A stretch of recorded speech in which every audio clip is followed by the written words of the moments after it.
হ্যাঁ, চালাকি বন্ধ করুন, বলে দিলাম। তাড়াতাড়ি করে বাকি টাকাটা এই নম্বরে পাঠান। দেখো ভাই, আমার সাথে একটু ভদ্রভাবে কথা বলো। এই যে জ্ঞান দেওয়া বন্ধ করো। এমনি আমার টাকা নিয়ে রেখে দিয়েছো, আবার বড় বড় জ্ঞান দিচ্ছ আমাকে, ভদ্রতা শেখাচ্ছ। দেখো ভাই, আমি তো আগেই বললাম যে ফোনটা ব্যাংকের সাথে লিঙ্ক আছে সেটা আমার দোকানে রয়ে গেছে। আমি কালকে সকালে যাব, তারপর আমি তোমাদের পেমেন্ট করে দেবো।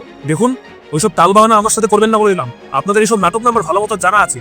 আমি কিন্তু আপনাদের দোকানের অ্যাড্রেস জানি।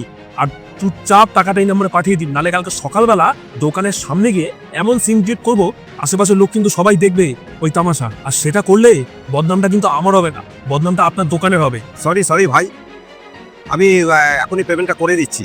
কালকে আমার দোকানে সকালে তোমাকে আসতে হবে না।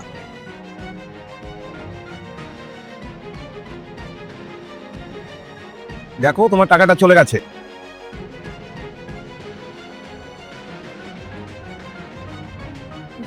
ঢুকেছে টাকাটা। গড, এটা তো আমি ছিলাম তাই টাকাটা উসুল করলাম, নালে তোমার টাকা কিন্তু ঝুলিয়ে দিত। তুমি জানো এই ঘটনাটা কার জন্য ঘটেছে? তোমার জন্য। আমার জন্য? হ্যাঁ, তোমারই জন্য। তুমি সবসময় খালি আমাকে বলতে থাকো তোমার যা কেনাকাটা করে নিও, টাকা পয়সার দিকটা অনলাইনের সাইটটা আমি দেখে নেব। কেন? তুমি তো আমাকে একটু শিখিয়ে দিতে পারো। আজকে আমি যদি অনলাইনটা পেমেন্ট করতাম তাহলে পরে এই ভুলটা কত না। না, তুমি তো আমাকে বিশ্বাসই করো না। খালি বললো তোমার যা কেনার কিনে নাও, অনলাইনে যা টাকা পয়সা দেবো আমি দিয়ে দেবো, তুমি আমাকে ফোনে বলে দিয়ে আমি দিয়ে দেবো। আরে আমি সবসময় একটা ভয় থাকি যে তোমার সাথে যেন কেউ অনলাইন ফ্রড না করে দেয়। এই জন্যই আমি তোমাকে শেখাই না, আমি এই ব্যাপারটা আমি ট্যাকেল করতে চাই। তুমি যদি আমাকে শেখাও তাহলেই তো আমি শিখবো, তাহলে আমি ভুল করব না।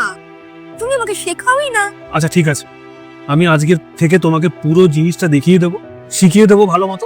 এরপর থেকে সমস্ত অনলাইন ট্রানজাকশন যেখানে তোমার করার সেখানে তুমি করো। আর এক্সট্রিমলি সরি, আমার তোমার উপর বিশ্বাস করা উচিত ছিল। ঠিক আছে, সরি বলতে হবে না। তুমি যে আমার উপরে এই ট্রাস্টটা করেছো, আমাকে তুমি এগুলো শিখিয়ে দেবে বলেছো, এটাই আমার কাছে অনেক।